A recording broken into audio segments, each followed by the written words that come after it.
तो कहने का भाव दास का ये है कि आपको यहाँ आकर के ये ज्ञान सुनाया जाता है, तो अब आप दान कर रहे हो, दास देख रहा है, कोई तो 10 ही रुपये की मुश्किल से उसका दान करने की हिम्मत बनती है, और फिर दास देख रहा है कि दूसरी तीसरी बार आता है तो 1000 रुपये चढ़ा रहा वो व्यक्ति। आत्मा गदगद हो जाती है कि मालिक ने सुन ली इस अपनी आत्मा की, क्योंकि परमात्मा का विधान है। कहते हैं आप 1 रुपया दान करोगे 1000 देता दाता आपको। जो दान आप यहाँ करते हो वो आपका नहीं, वो तो भगवान का हो गया, आपका नहीं रहा। उसके बदले में आपको तो 1000 मालिक ने उसी समय लिख दिया आपके अकाउंट में, लेकिन वो अकाउंट आपको दिखता को नहीं।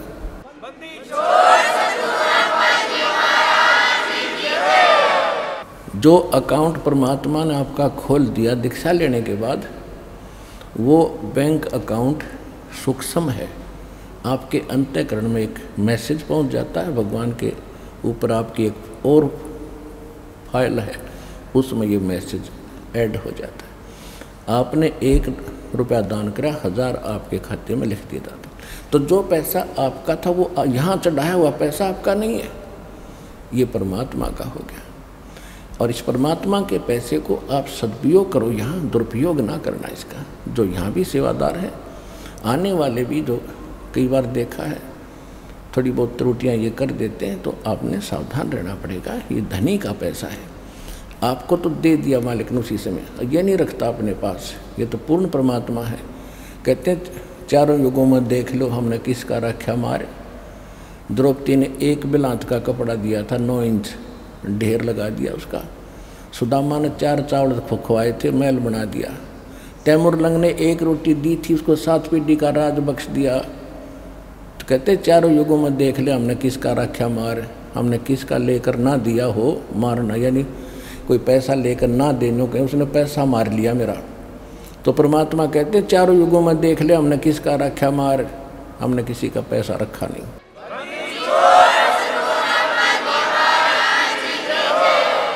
तो सबसे पहले हमारे हृदय में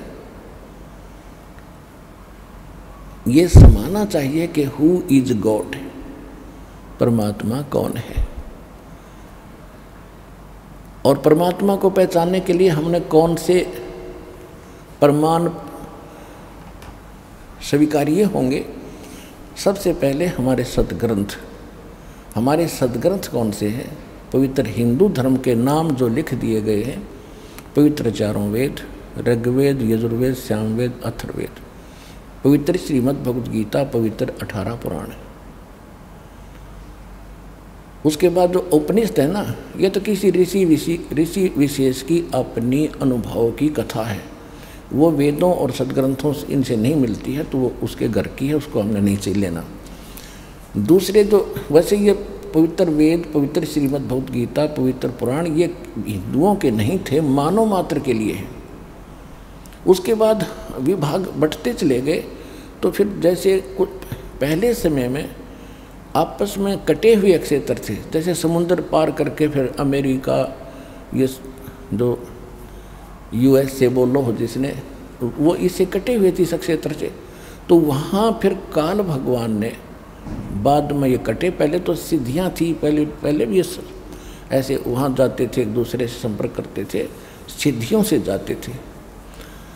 तो उसके बाद वो क्षेत्र कट गया, तो काल ने दोबारा जैसे ईसा मसीह जैसे, बाबा आदम जैसे महापुरुषों का वहाँ जन्म दिया। फिर उसने अपनी थ्योरी अलग से पढ़ा दी उनको, और उसके बाद फिर ये पुस्तकें बन गई, जैसे तौरात, जबूर, इंजिल, और फिर ये कुरान शरीफ। तो ये जो वैसे वास्तव में ये पवित्र ग्रंथ जो पुराने हमारे सभी मानव मात्र के लिए हैं, फिर भी तो हम इन सभी सदग्रंथों को मान्य हैं। हिंदुओं को तो ये ग्रंथ मान्य हैं जो दास ने अभी बताए, पवित्र 4 वेद, पवित्र श्रीमद् भगवद गीता, पवित्र पुराण। उपनिषद तो अलग चीज़ है, उनको तो भूल ही जाओ। वो तो किसी व्यक्ति विशेष का अपना जो अनुभव उसने जैसा भगवान जाना उसमें वो कथ दी कथा, वो वेदों और गीता पुराणों से नहीं मिलती, वो ठीक नहीं। और फिर पुराण भी वेद और गीता से नीचे निम्न सत्र में आते हैं। वो श्री ब्रह्मा जी का ज्ञान अनुभव है, ब्रह्मा जी से सुनकर अन्य ऋषियों ने जो अपना अनुभव किया उसमें फिर 18 विभाग कर दिए। वास्तव में मूल शास्त्र हमारे पवित्र वेद, पवित्र गीता है। और पवित्र सूक्ष्म वेद है वो कंप्लीट इन ऑल रिस्पेक्ट है, ऑल इन वन है, जो गॉड गिवन है, जो भगवान स्वयं देते हैं। वो है असली ज्ञान। उस असली ज्ञान को ही, असली ज्ञान हमारे हृदय में समाने के लिए, जचाने के लिए इन पुराणों, वेदों और गीता का सहयोग लिया जाता है कि जो भगवान ज्ञान दे रहा है वो इनसे भी मिलता है, और जो इनके अंदर जो यथार्थ ज्ञान और भक्ति विधि नहीं है वो उस सूक्ष्म वेद में है। तो फिर हमें ये दृढ़ता आती है कि जो वेद बताते हैं केवल एक ओम मंत्र है, गीता बताती है ओम तत्सत, उस पूर्ण परमात्मा के पाने के केवल 3 मंत्र हैं। तो ये है इनकम्प्लीट ये कोर्स। और उसमें क्या लिखा सूक्ष्म वेद में? प्रथम मंत्र हैं वो 7 मंत्र हैं। वेद भी संकेत करते हैं कि जब तक तत्वदर्शी संत नहीं आता है तो 5 नाम दिए जाते हैं, और जब तत्वदर्शी संत आता है, जब वो समय आता है भक्ति का, तो उसमें 7 मंत्र दिए जाते हैं, और उसके बाद फिर 2 मंत्र और फिर कंप्लीट कोर्स करके मूल मंत्र दिया जाता है। तो ये है वो सूक्ष्म वेद के अंदर सारा ज्ञान का। तो कहने का भाव ये है कि पवित्र वेद, पवित्र श्रीमद् भगवद गीता, पवित्र पुराण, पवित्र बाइबल, बाइबल 3 पुस्तकों का पवित्र बुक का संग्रह है, और पवित्र कुरान शरीफ, पवित्र गुरु ग्रंथ साहिब। पवित्र गुरु ग्रंथ साहिब के अंदर जो महला पहला की वाणी है वो वाणी है उस परमात्मा से परिचित उस पुण्यात्मा श्री नानक देव जी की। उसके बाद जो अन्य गुरुदेव की जो वाणी गुरुओं की है, यदि वो नानक जी की वाणी से और सूक्ष्म वेद से मेल नहीं खाती हैं तो वो उस सतर की वाणी नहीं है। तो इसलिए हमने अपने परमात्मा को समझने के लिए, अपने परमात्मा को पहचानने के लिए इन सदग्रंथों का सहारा लेना पड़ेगा, इनसे प्रमाणित करने पड़ेंगे। जो इन सदग्रंथों से जो मेल खाता है और इस सदग्रंथों के ऊपर इस कसौटी में जो खरा उतरता है तो वो है परमात्मा। तो सबसे, और उसके बाद फिर जिन महापुरुषों को परमात्मा प्राप्त हुआ उन्होंने फिर कौन से मंत्र जाप किए जिनसे उनका मोक्ष हुआ? तो वो है मंत्र भक्ति के। और वही मंत्र हमारे सदग्रंथों से मेल खाते हैं कि सचमुच ये भी मंत्र यही है, और उन महापुरुषों ने भी वही मंत्र जाप किए हैं और उनका मोक्ष हुआ है, और सदग्रंथ भी वही बता रहे हैं। तो ये है सच्ची भक्ति विधि।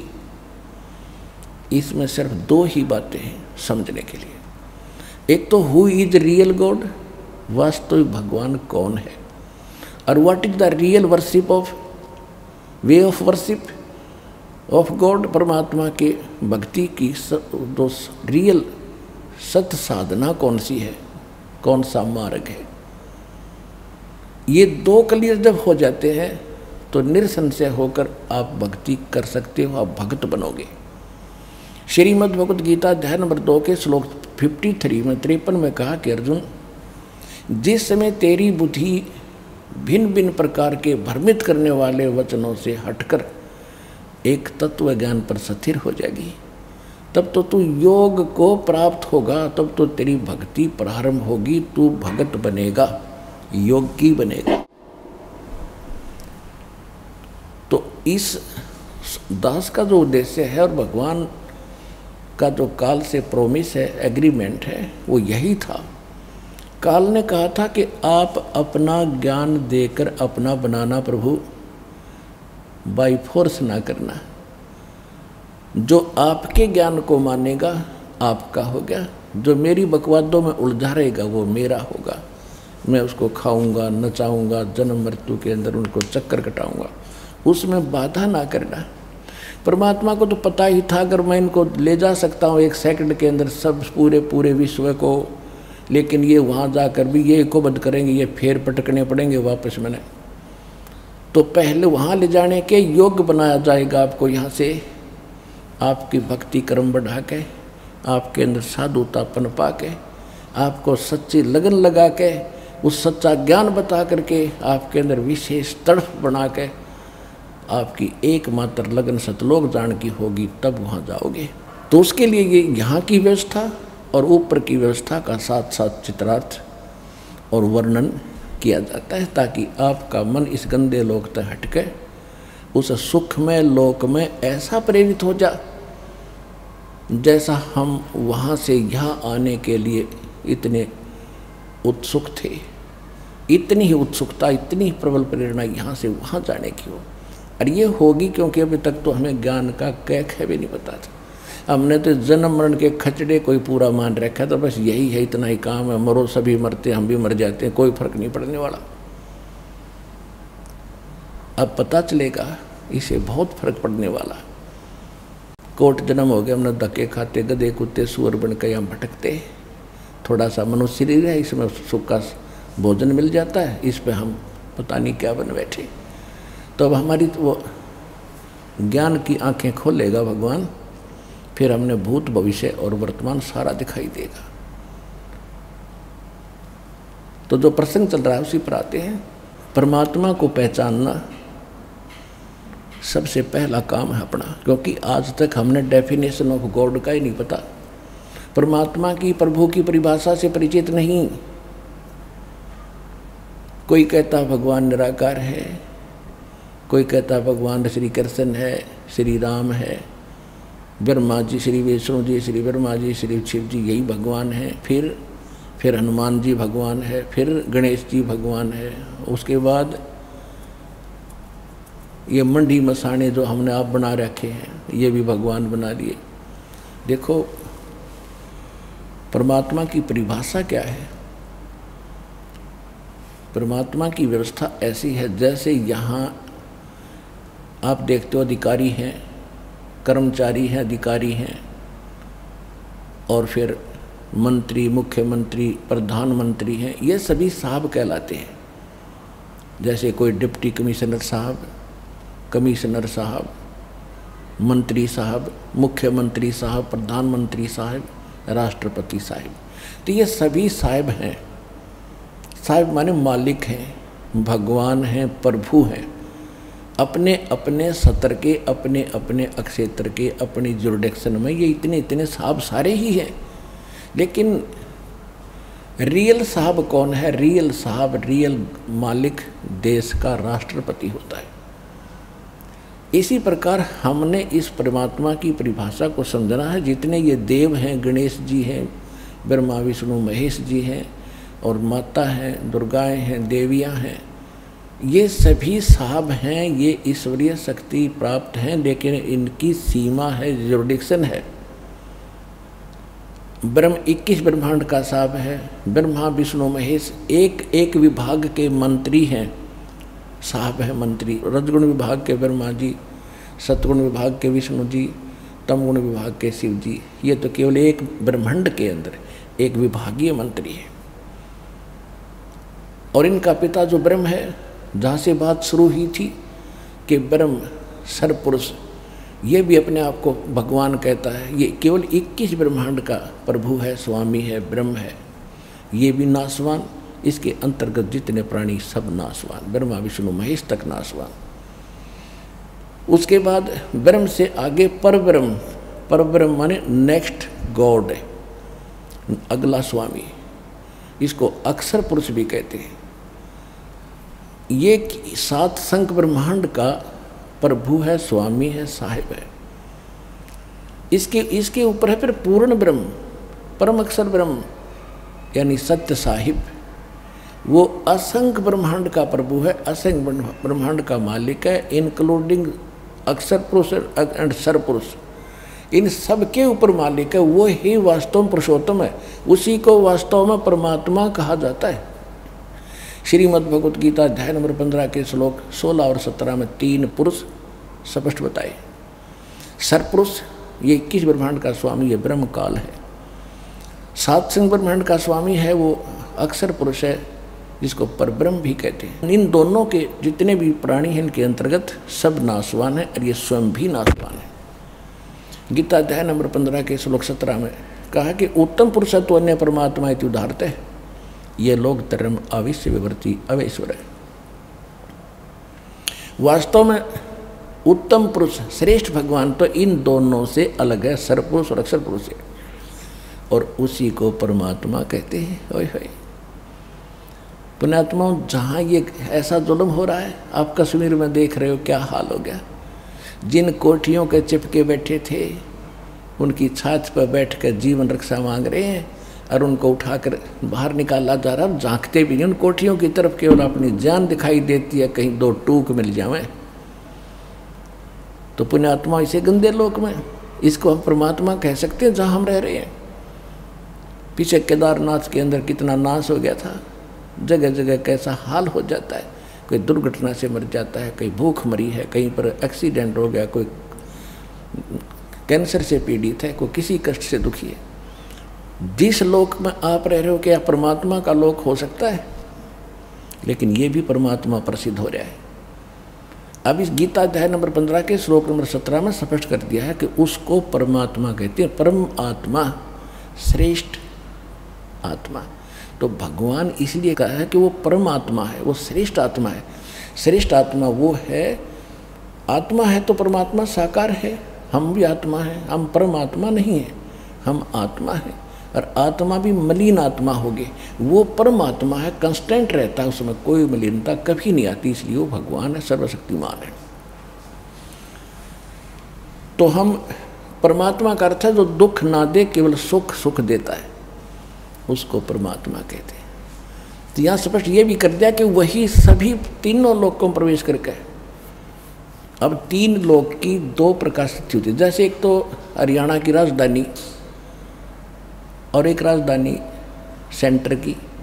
राजधानी दोनों ही है, कैपिटल दोनों कहलाती है, पर दिन रात का अंतर है। ऐसे ये लोकों का अंतर है। जैसे एक तो ये लोक है पाताल, पाताल लोक, पृथ्वी लोक और स्वर्ग लोक, ये भी तीन लोक हैं। फिर तीन लोक इससे हटकर हैं। एक तो अक्षर पुरुष का लोक, 21 ब्रह्मांड का क्षेत्र, फिर अक्षर पुरुष का लोक, 7 संग ब्रह्मांड का क्षेत्र, और फिर तीसरा जो लोक है वो सतलोक, ऊपर का जो लोक अविनाशी स्थान है, वो सारा अलग एक लोक है। उसके विभाग भले ही 3-4 हैं आपस, लेकिन ये तीन लोक ऐसे बनते हैं। जब यहाँ हम ज्ञान सुनाते हैं तो ये तीन लोक अलग होते हैं। तीन लोक का राज है ब्रह्मा विष्णु महेश, ऊंचा धाम कबीर का वाणी विरह विदेश। तो जब यहाँ तीन लोक की बात की है तो पृथ्वी, स्वर्ग और पाताल तक सीमा है। और जब यहाँ कह रहा है कि तीन लोकों में प्रवेश करके वही सबका धारण पोषण करता, अब तीन लोक ये ऐसे बन गए। एक 21 ब्रह्मांड का क्षेत्र ब्रह्म का, और 7 संग ब्रह्मांड का क्षेत्र ये परब्रह्म यानी अक्षर पुरुष का, और फिर ऊपर के जो चारों लोक हैं, सतलोक, अलखलोक, अगमलोक और अनामी अकैलोक, ये 4 लोक हैं। वो लोक फिर एक है चारों को मिलकर, और ये 2 लोक ये न्यारे। इस प्रकार ये 3 लोक हैं, क्योंकि अध्यात्म मार्ग का इस पृथ्वी पर इस दास के अतिरिक्त वर्तमान में किसी को पता नहीं, एक कैक है भी पता नहीं है। यह तो दया हुई दाता की।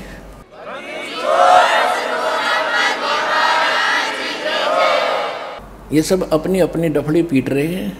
ये तो इतना है कि जैसे आम जनता है, उन्हें अपने काम से मतलब है, और जो साधु संत बना दिए काल ने, उनकी मजबूरी है सदग्रंथों को पढ़कर उनको बेवकूफ़ बनाने की। तो उन्हें जैसी अटपटका दी, विद्यार्थी को क्या पता टीचर 2 दूना 6 गलत पढ़ा रहा है, वो तो 2 दूना 6 2 दूना 6 कल सुनाना है, 2 दूना 6 2 दूना 6 फिट कर दिया, 2 दूना 6 ही हो गया।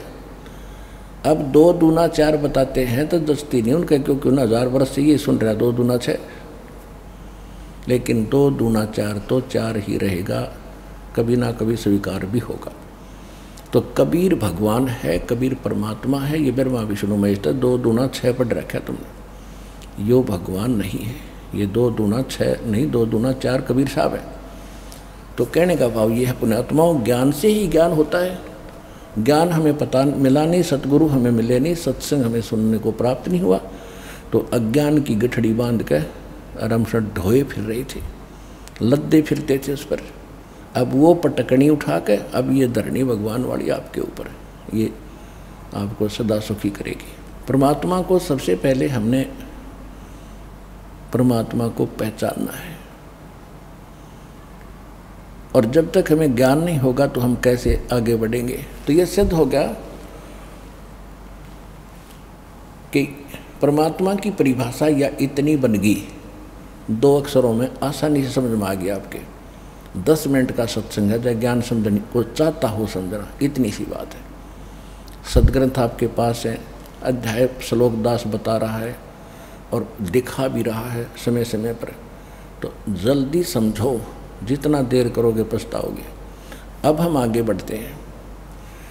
अब परमात्मा की जो परिभाषा है ये इतनी सी है, तो अब हमने इन सदग्रंथों से पहचानना है कि कौन है वो समर्थ, वो परम अक्षर ब्रह्म कौन है, वो कहाँ से प्रमाणित होगा। हमारे सदग्रंथों से भी होगा, और जो सदग्रंथ बता रहे हैं हर साथ में आंखों देखा महापुरुष बता रहे हैं जिनको भगवान मिले हैं, और दोनों की एक जैसी व्याख्या है, तो he is God, he is complete God, he is supreme God. वही है वो पूर्ण परमात्मा, वही है वास्तविक भगवान। श्रीमद् भगवत गीता अध्याय नंबर 16 के श्लोक 23-24 में स्पष्ट कर दिया कि अर्जुन, शास्त्र विधि को त्याग कर जो मनमाना आचरण, मनमाने मंत्र जाप करते हैं, साधना करते हैं, वो व्यर्थ है। न तो उनको सिद्धि प्राप्त होती है, न कोई सुख होता है, न उनकी गति हो। इसीलिए तो हम भक्ति करते हैं, ये तीनों पदार्थ मिले। और फिर स्पष्ट कर दिया है कि कर्तव्य और अकर्तव्य की व्यवस्था में, यानी जो साधना करनी चाहिए, जो ना करनी चाहिए, करने योग्य है, उसके लिए सदग्रंथ ही प्रमाण है। किसी की दंत कथा पर विश्वास मत करना। तो पुण्यात्माओं, सबसे पहले हम अपने सदग्रंथ लेते हैं, वो सदग्रंथ जो बता रहे हैं, और फिर जिन महापुरुषों को हम मोक्ष मानते हैं, गुरु नानक देव जी जो सिख धर्म के प्रवर्तक हैं, सिख गुरु नानक देव जी, इनको विश्व में कोई यूँ कहने वाला नहीं है कि ये भगवान से इनको परमात्मा नहीं मिले। और तो चाहे हम किसी को मानने ना मानने, क्योंकि बहुत कम परिचित हैं उन महापुरुषों के बारे में जिनके विषय में दास उनके शुभ नाम बताता है। जैसे आदरणीय धर्मदास साहिब जी, आदरणीय धर्मदास साहिब जी से कबीर पंथ चला है, और कबीर पंथ भी अपने पवित्र कबीर सागर से आज कति परिचित नहीं, उसमें बताया क्या है। अब सबसे बड़ी समस्या दास के सामने ये आई है कि कबीर पंथ में मेरा जन्म हुआ। जन्म का मतलब ये नहीं है कि जन्म से ही मैं कबीर पंथी था, नहीं। अध्यात्म जो जन्म मेरा कबीर पंथ में हुआ, गरीबदास वाले पंथ में, गरीबदास का पंथ भी कबीर पंथ कहलाता है। जब दास ने आदरणीय गरीबदास साहिब जी की जो वाणी पढ़ी, देखा, और जो गरीबदास पंथ के लोग साधक जो साधना कर रहे थे उनका अंतर देखा, माथा ठनकता था कि ये मानने या इनकी लोक वेद को माने। इतना ज्ञान उस समय नहीं था।